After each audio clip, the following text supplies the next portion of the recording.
Buenas noches a todos, bienvenidos a nuestro grupo de estudio Teosófico al aire. Continuamos con el capítulo 4, Morir y lo que pasa después, del libro Cuando morimos, de Geoffrey Parker.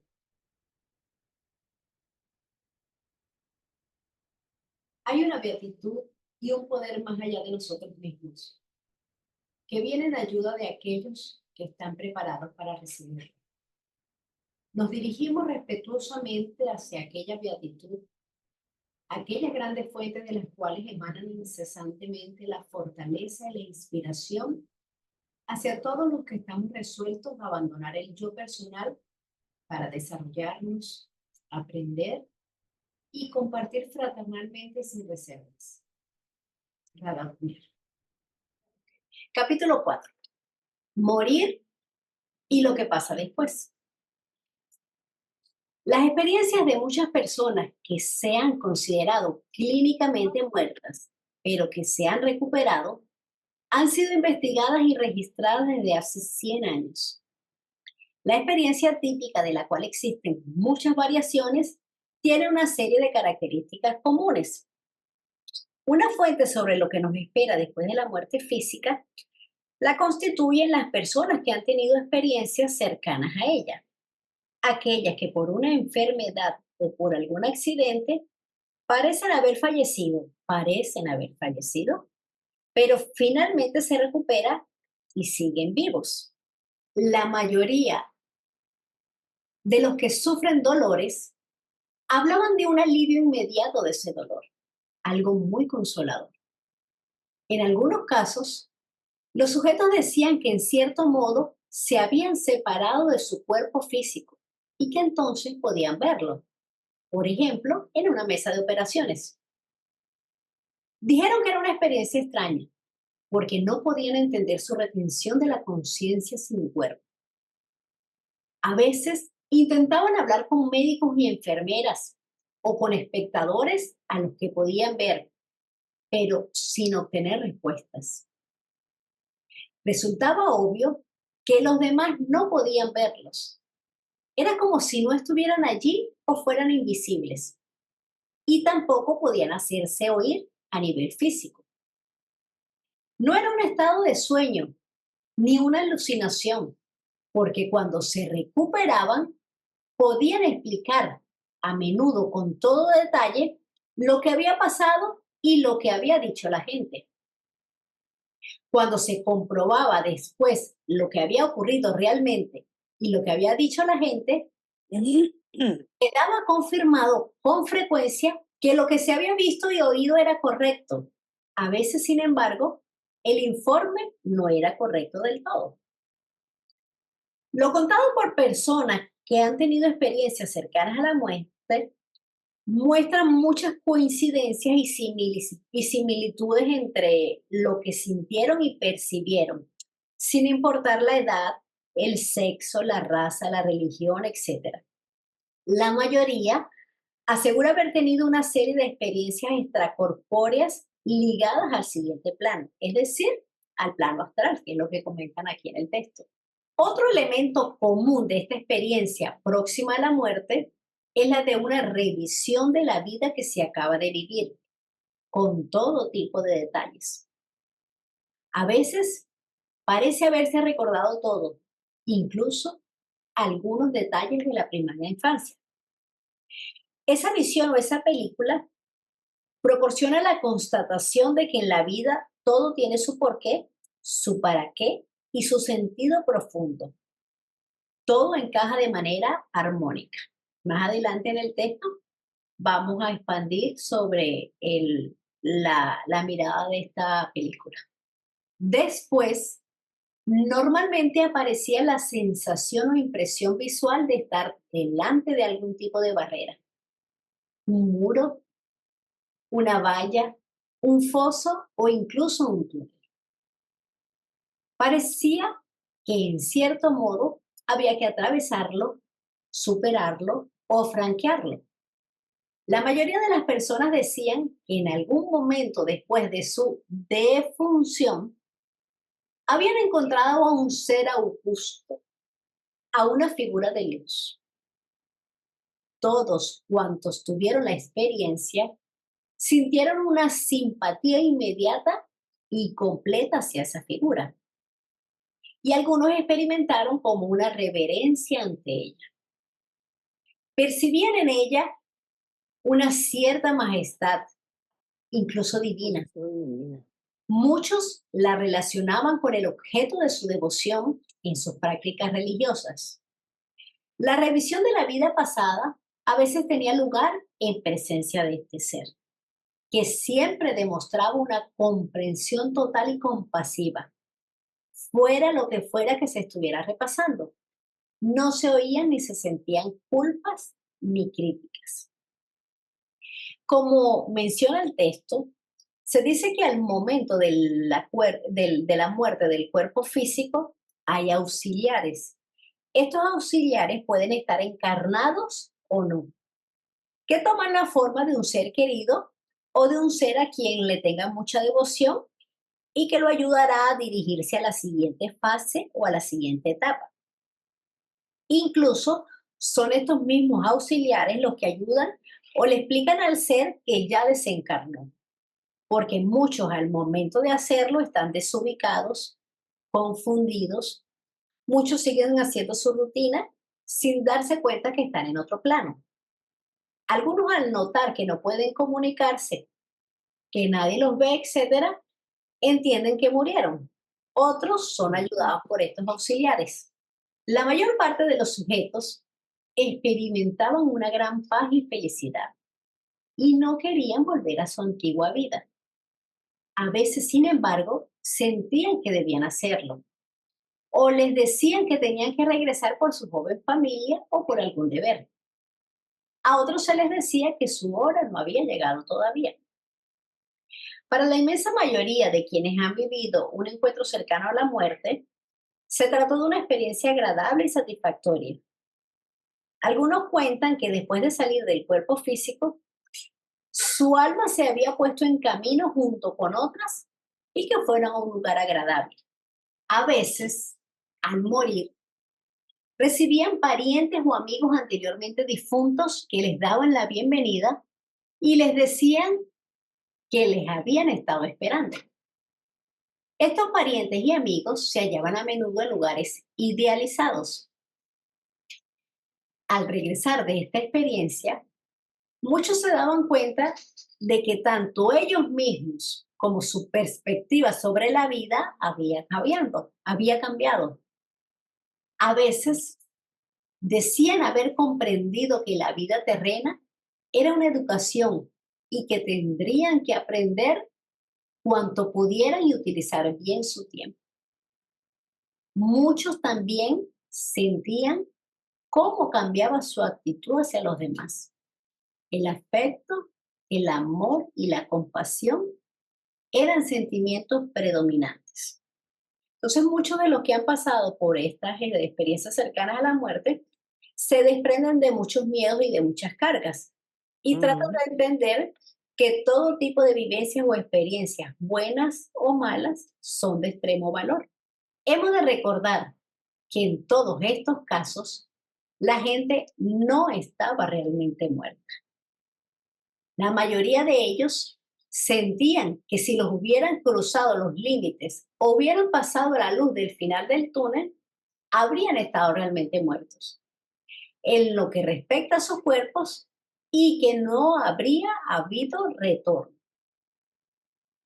Estas personas nunca estuvieron realmente muertas, porque Ujú. el don de plata que une el doble etérico con el cuerpo físico nunca se rompió. Ajá. Si no, no hubiese regreso, como dice el texto, no hubiese habido retorno. Ujú. Hay otro tipo de experiencias próximas a la muerte que deberíamos señalar. A veces, en el caso de gente muy mayor, hay visiones de hermosos jardines, de seres queridos difuntos desde hace mucho tiempo y en algunos casos, los que se hallan muy próximos a la muerte. Parecen tener una segunda visión o ser clarividentes. Ven entidades en su habitación que otros no pueden ver. Si las entidades son humanas, tal vez incluso hablan con ellas porque su presencia es muy real. Por eso, algunos dicen que los moribundos recuperan la clareaudiencia y la clarividencia. Ajá. Se dice que la primera experiencia cercana a la muerte fue relatada en los últimos párrafos de la República de Platón, en el mito de que fue un soldado que supuestamente murió en batalla y cuando lo iban a quemar en la pira, como acostumbraban a hacerlo, volvió a la vida y contó lo que había visto y vivido, que su alma salió de su cuerpo y muchos detalles más. Como veremos, la historia que estamos a punto de develar hablará de la mayoría de estos puntos. Nuestro relato insiste en la revisión de la vida pasada y los pensamientos más prominentes que ocupan a la persona moribunda. Estos afectan no solo a las experiencias post-mortem, sino incluso a la siguiente vida terrena. En el último momento, toda su vida se refleja en la memoria del que muere, como una película, cada acontecimiento que vivió. Entre la última pulsación y la última chispa de vitalidad en el cuerpo, el moribundo piensa y el ego revive de nuevo, en breves instantes su vida entera, desde el momento presente hacia atrás, absorbiendo todas las experiencias. Este repaso es inevitable e inalterable.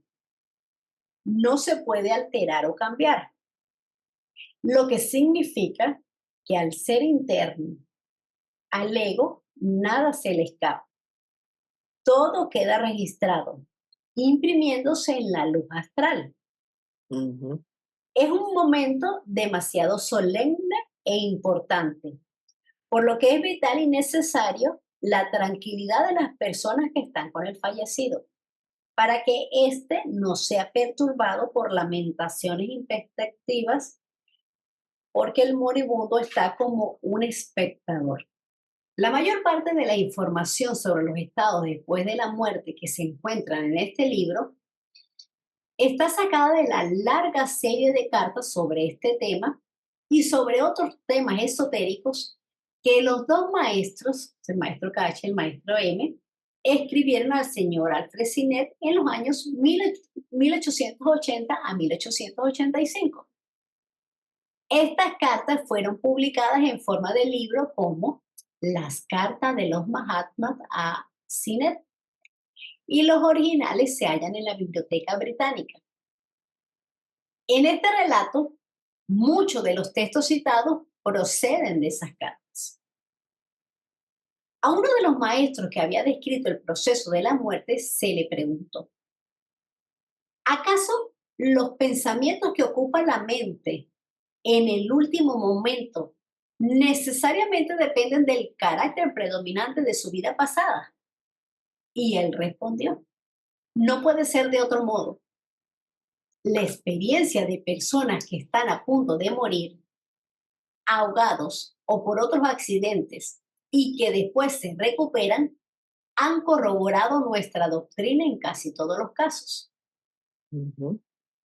Estos pensamientos son involuntarios y no tenemos más control sobre ellos que los que tendríamos sobre la retina del ojo para impedirle la percepción del color que le afecta más. En el último momento, toda la vida queda reflejada en nuestra memoria y hace salir de todos los rincones y escondrijos ocultos una imagen tras otra, un hecho tras otro. El cerebro moribundo desbloquea la memoria con un fuerte impulso supremo y la memoria restaura fielmente cada impresión retenida en ella durante el periodo de actividad del cerebro. Esa impresión y pensamiento que fue el más fuerte naturalmente se convierte en el más vívido y sobrevive, por así decirlo, a todo el resto, que ahora se desvanece y desaparece para siempre, para reaparecer ya en el Devachan. Ningún hombre se muere loco o inconsciente, como afirman algunos fisiólogos. Incluso un loco o una persona presa de delirium tremens tendrá su instante de lucidez perfecta en el momento de la muerte, aunque sea incapaz de contarlo a los presentes. El hombre muchas veces puede aparecer muerto, pero desde la última pulsación, desde el último latido de su corazón, y entre este y el momento en que la última chispa de calor animal deja el cuerpo, el cerebro piensa y el ego revive en esos breves segundos toda su vida entera otra vez. Hablad en voz baja los que asistís a un maribundo y sentid que estáis en la solemne presencia de la muerte. Especialmente tenéis que manteneros en silencio justo después de que la muerte haya pasado su fría mano sobre el cuerpo. Hablad en voz baja, os digo, para no perturbar la silenciosa onda del pensamiento y para no interponeros en el febril trabajo del pasado, mientras imprime su reflejo en el velo del. Esto lo dice la Carta de los Maestros en la 23. Ujú. Un texto de la clave de la teosofía lo complementa. En el momento solemne de la muerte, cada hombre, incluso cuando la muerte es repentina, ve toda su vida pasada delante de él en sus más mínimos detalles. Durante un corto instante, lo personal se convierte en uno con el ego individual y omnisciente. Pero este instante es suficiente para mostrarle toda la cadena de causas que han estado actuando durante su vida. Ve y ahora se comprende a sí mismo tal como es, sin los adornos de los halagos o del autoengaño. Lee su vida, permaneciendo como un espectador que contempla el campo de batalla que está abandonando. Siente y conoce la justicia de todo el sufrimiento que le ha acaecido. Por eso es que no podemos escoger en ese momento cuáles pensamientos tendremos. Ellos van a depender de la suma de pensamientos, de emociones y de actos cometidos durante la vida. La persona comprende súbitamente que toda la película fue coherente. Una experiencia condujo a la siguiente y el conjunto de todas ellas impulsó su proceso conciencial. Repetimos nuevamente que esta revisión es de suma importancia, porque de ahí se destila cierta sabiduría, el fruto de la vida reciente, por lo que los acompañantes deberían estar mental, emocional y físicamente serenos, para no perturbar con un exceso de aflicción al ser querido. Los pensamientos hacia él o hacia ella deben ser en forma de amor y bendiciones, deseándole que efectúe el proceso desde la calma y desde la paz. Tenemos en cuenta que el dolor es aplicable al ámbito de la enfermedad y en muchos casos de los accidentes, pero no en el caso de la muerte. Así que esos pensamientos son involuntarios y no tenemos ningún tipo de control ni dominio sobre ellos. El ego omnisciente correspondería a la figura de la luz de la experiencia próxima a la muerte. Pero entonces el ego sería percibido con el trasfondo mental o religioso de la persona que se está muriendo. El término Devacham ha sido introducido y necesita aclararse en este momento. Significa un estado subjetivo de bendición, del cual disfruta el ego. Los dos principios superiores y el medio, es decir, Atma, Buddha y Manas. Después de emerger de un periodo de inconsciencia, mientras los elementos inferiores de la psique personal o el alma animal se van descartando. Y Es, es un estado totalmente condicionado. es un estado totalmente condicionado por el contenido espiritual de la vida pasada inmediata sobre la Tierra. En una carta anterior el maestro explica, recordad que nosotros mismos nos creamos tanto nuestro Devachan como nuestro Avicii mientras estamos todavía en la Tierra y especialmente durante los últimos días e incluso en los últimos momentos de nuestra vida intelectual y sensorial. Ese sentimiento, que es el más fuerte en nosotros en esa hora suprema, en la que, como en un sueño, los hechos de una larga vida, hasta sus más mínimos detalles, van pasando ordenadamente en unos segundos hasta nuestra visión. Ese sentimiento se convertirá en el creador de nuestra bendición o de nuestro infortunio, en el principio vital de nuestra existencia futura. El verdadero recuerdo total de nuestra vida no aparecerá sino al final del ciclo menor, no antes. Esto también nos lo dicen los maestros en la carta 20. Entonces, Devacham literalmente significa morada de los dioses. Corresponde a la idea del cielo o paraíso, en donde cada mónada individual vive en un mundo que se ha creado por sus propios pensamientos. Ujú. Se refiere a un estado de existencia post-mortem, donde el alma experimenta una especie de descanso entre una encarnación y otra. Se considera un estado de felicidad y belleza donde las almas experimentan la plenitud de sus deseos más elevados y sus aspiraciones espirituales. No es un lugar como tal, sino un estado. El ciclo menor se explica en el glosario teosófico, pero es preciso definir aquí Avicii, que es un estado opuesto al Devachan.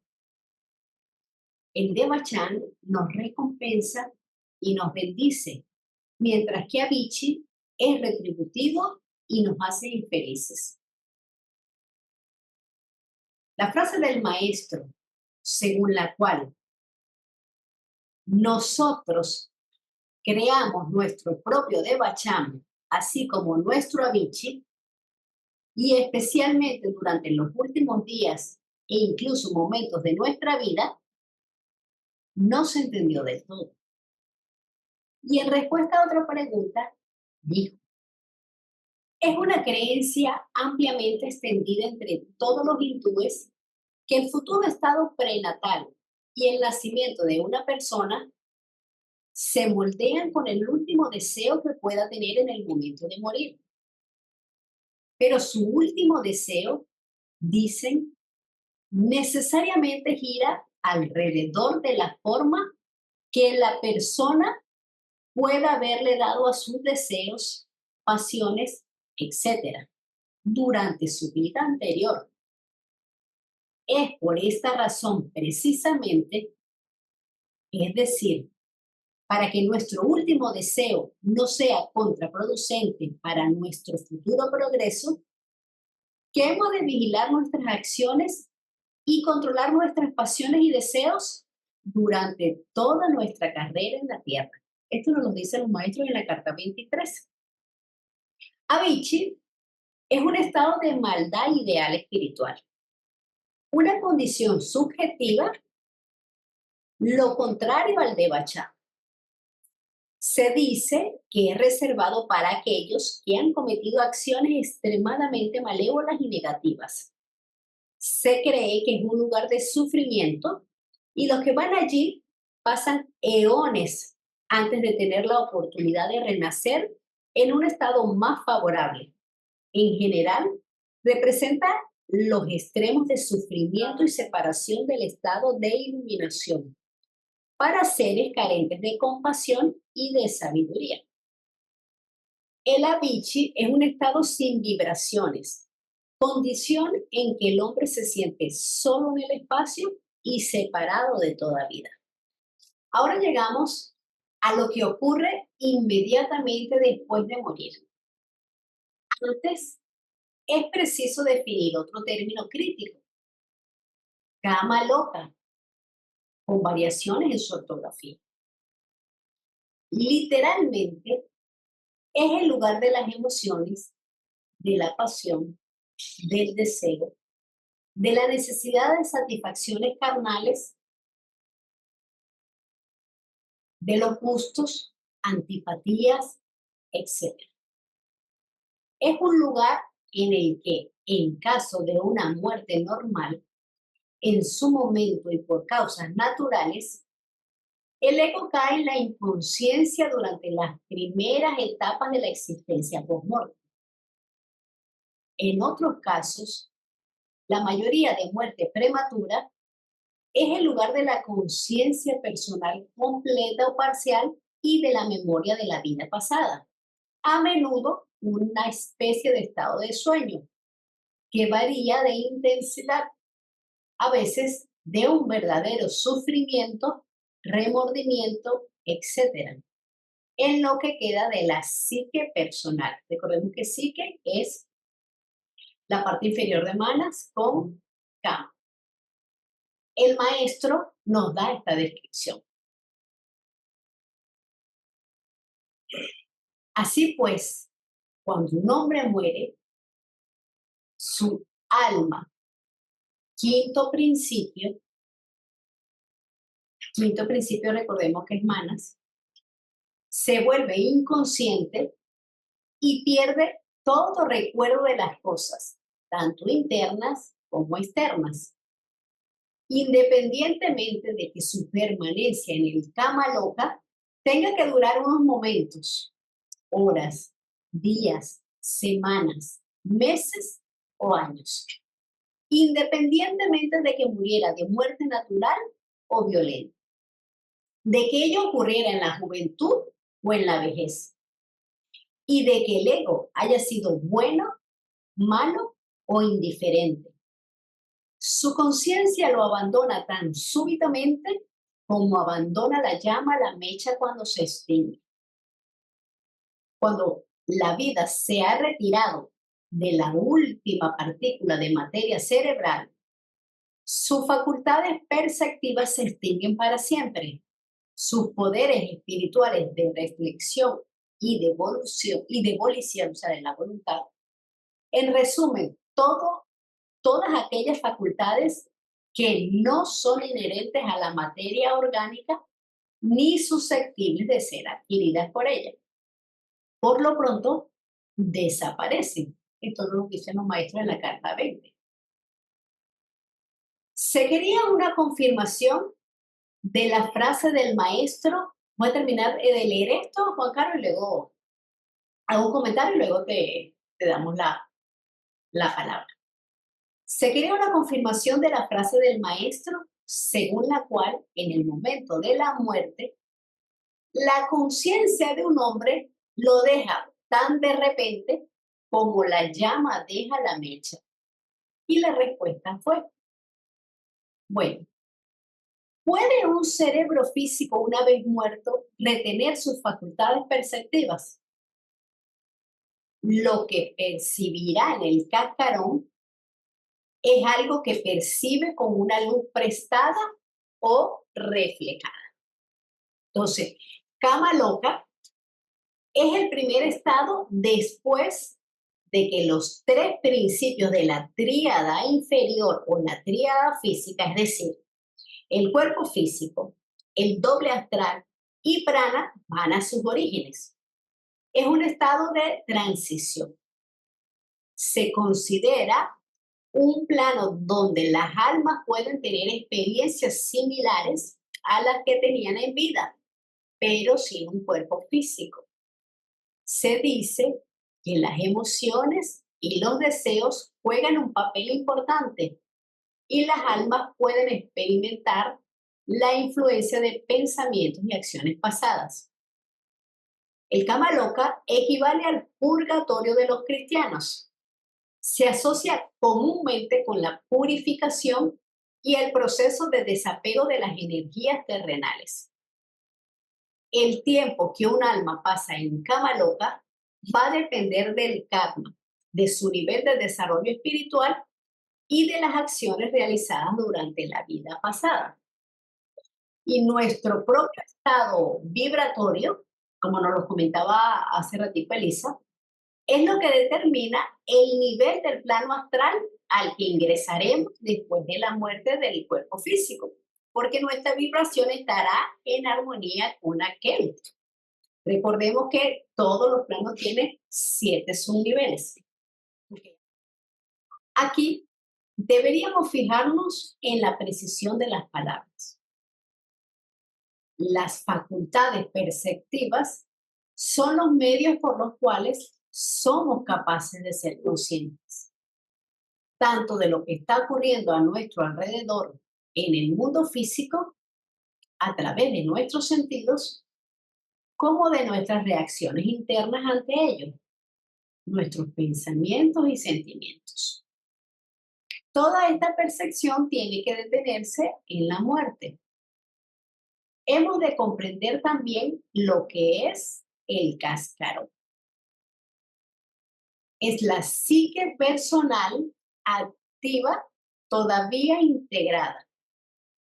Los restos del hombre corriente cuando su vehículo físico, su principio de vida y sus principios superiores le han abandonado. Hablaremos más sobre el tema de la conciencia en estos restos psíquicos en el capítulo 5. Un cascarón, como lo dice el nombre, es la cáscara, lo que queda cuando los principios superiores abandonan a los principios que aún quedan después de la muerte del cuerpo físico. Se forma con kama y con manas inferiores. Y luego que en la segunda muerte la tríada superior pasa al devachan, entonces estos cascarones son los componentes emocionales y mentales en proceso de desilusión. Durante la vida terrenal, los deseos, las pasiones, están guiadas por la mente y por el alma. Pero después de la muerte, funcionan sin la dirección de su anterior amo y maestro. Entonces, mientras vivimos, somos responsables de esas tendencias y de sus efectos. Y cuando abandonamos la vida física, seguimos siendo responsables, aun cuando estas pasiones continúan funcionando y produciendo efectos sobre otros seres, mientras existan como entidad sin nuestra guía y nuestro control. Entonces, ¿esto qué quiere decir? Que todo lo que hagan, el cascarón que queda de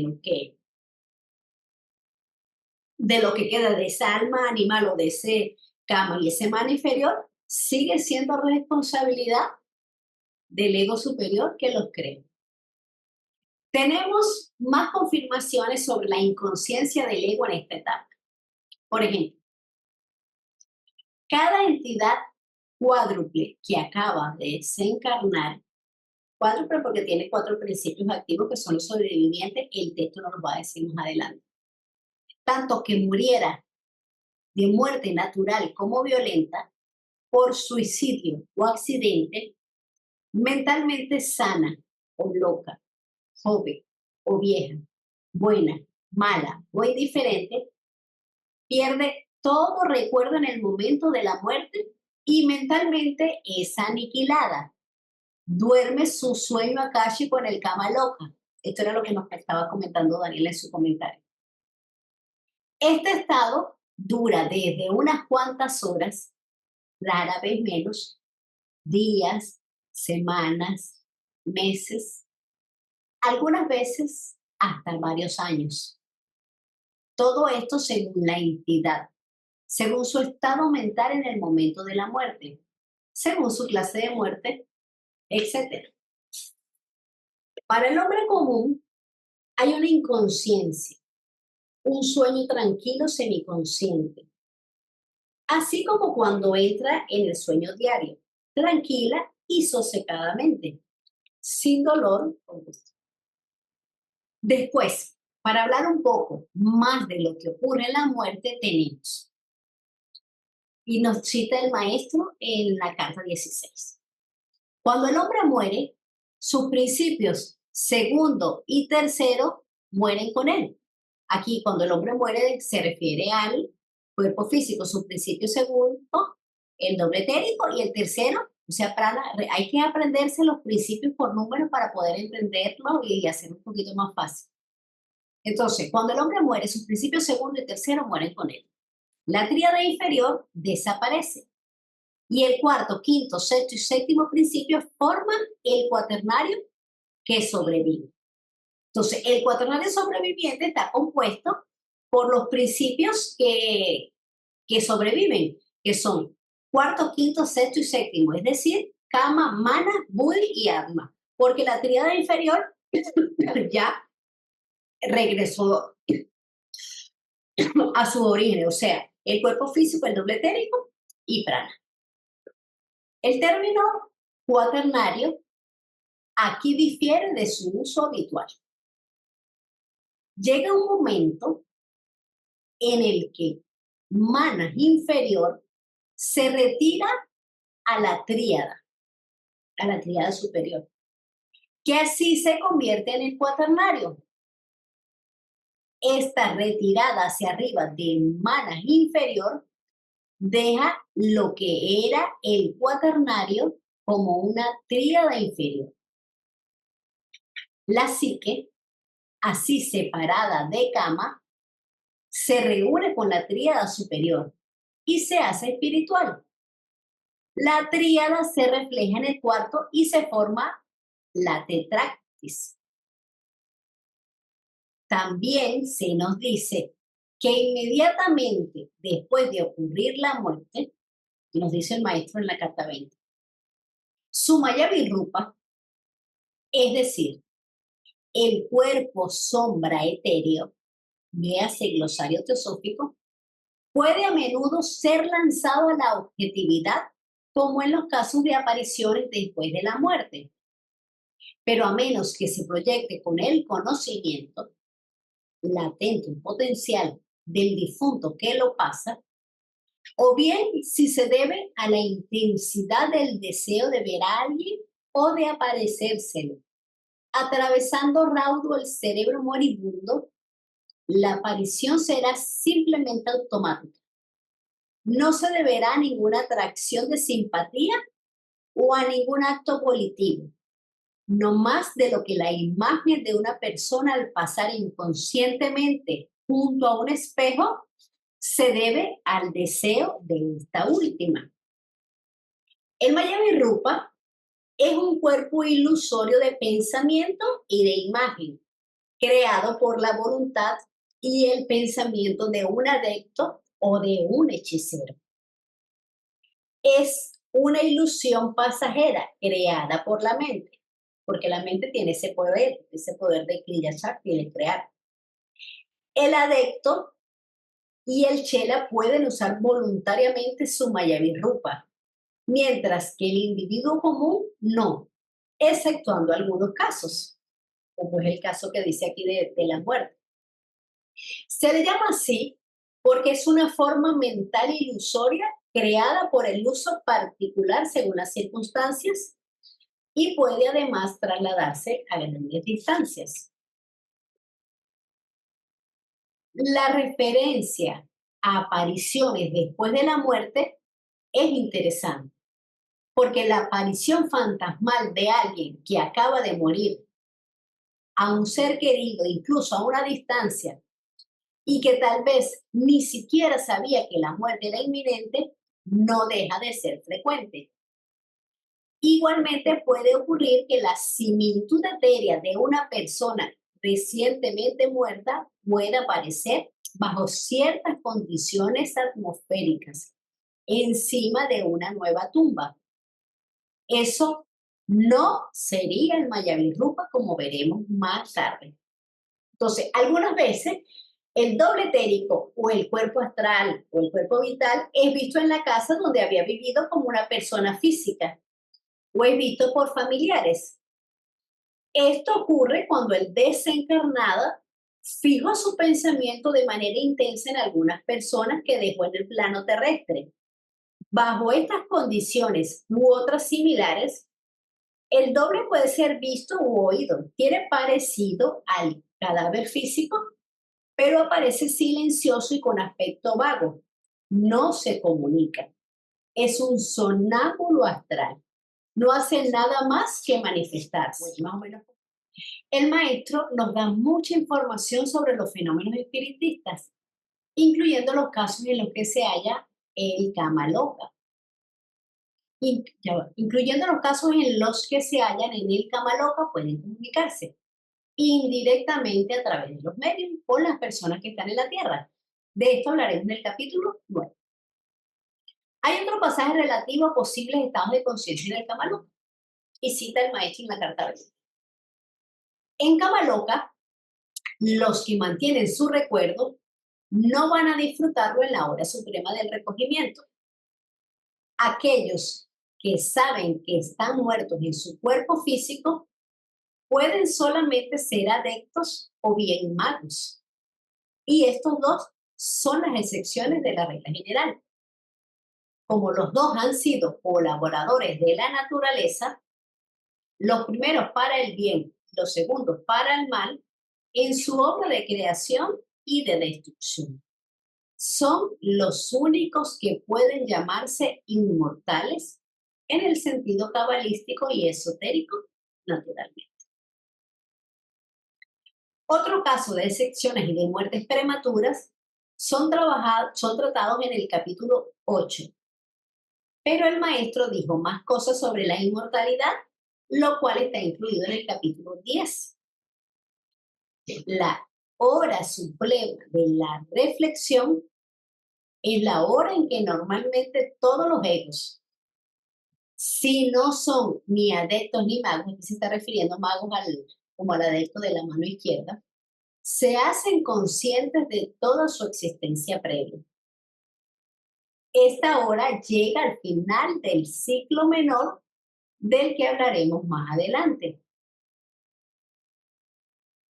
En este capítulo hemos descrito las experiencias típicas de los que han sido declarados clínicamente muertos, pero que se han recuperado. Hemos visto cómo algunas personas muy ancianas, antes de morir, tienen visiones de otras personas que han muerto anteriormente y a veces de entidades que le visitan en la habitación. Los maestros nos han dicho que nuestros pensamientos del último minuto tienen un efecto importante, no solo en nuestros estados post-mortem, sino en nuestra próxima vida sobre la Tierra. A esto le sigue la afirmación clara de que normalmente todos quedamos inconscientes en el momento de la muerte y entonces cesan las visiones que podríamos tener. Se ha mencionado la inmortalidad. Veremos más tarde lo que puede significar eso. En el instante de la muerte empiezan ciertos procesos referentes a los principios internos del difunto. Estos se describen con todo detalle en los capítulos siguientes. En el estudio de la información que tenemos de los estados posteriores a la muerte, es necesario tener presente la noción poco familiar de que el hombre es esencialmente dual. Uno, como una personalidad y dos, como una individualidad, el ego. En la vida estos dos aspectos actúan juntos, pero después de la muerte se separan. Los dos principios personales e inferiores, Kama y la mitad de Manas, permanecen después de la partida de la tríada inferior, el cuerpo físico, el cuerpo astral y el principio vital. Y entran en el reino subjetivo de Kama Loka. Aquí, mientras están todavía juntos con el ego, pueden tener toda una variedad de experiencias, desde una inconsciencia virtualmente completa a través de toda una serie de estados parecidos al sueño, hasta una conciencia total durante cierto tiempo. El ego mismo, durante este periodo, está inconsciente, mientras que cualquier conciencia retenida se encuentra en los restos psíquicos personales solo durante el tiempo de su duración. El contenido de este tipo de conciencia se obtiene enteramente de la experiencia de la vida pasada, igual que la del ego cuando la conciencia regresa a él en el Devachan. Finalmente, solo lo que tenía algún valor espiritual puede asimilarse en el ego, como veremos en el siguiente capítulo. El significado completo de todos los términos usados en este capítulo quedarán claros a medida que se vayan utilizando en sus diferentes contextos de los siguientes capítulos. Esta fue la cuarta raza en su principio, después que los hombres de la tercera raza principiaron a desaparecer. Hasta entonces, como se dijo antes, no había habido muerte regular, sino solo una transformación, pues los hombres no tenían todavía personalidad. Tenían mónadas, soplos del aliento uno, tan impersonales como la fuente de donde procedían. Tenían cuerpos, o más bien sombras de cuerpos, que eran impecables y por tanto sin karma. Así como no había Kama Loka, y mucho menos Nirvana, ni siquiera Devachan, pues las almas de los hombres no tenían egos personales. No podían haber periodos intermedios entre las encarnaciones. Lo mismo fue el Fénix, el hombre primordial, resucitaba pasando de su cuerpo viejo a uno nuevo. Cada vez y con cada nueva generación se hacía más sólido, más perfecto físicamente, con arreglo a la ley de la evolución, que es la ley de la naturaleza. La muerte vino con el organismo físico completo y con él la decadencia moral. La doctrina secreta. Los sufrimientos y las agonías de la humanidad nunca cesan. ¿Y quién puede culparla? Como vuestros filósofos materialistas, si en este eterno aislamiento y abandono ha ideado dioses a quienes clama por ayuda sin ser jamás escuchada, puesto que el hombre es la única esperanza para el hombre. No dejaré llorando a ninguno a quien yo pueda salvar. Carta de los Mahatmas. La invocación universal. Oh vida oculta que vibras en cada átomo. Oh luz oculta que brillas en cada criatura. Oh amor oculto que todo lo abarcas en la unidad. Que todo aquel que se sienta uno contigo sepa que, por lo tanto, es también uno con todos los demás. Annie Besant.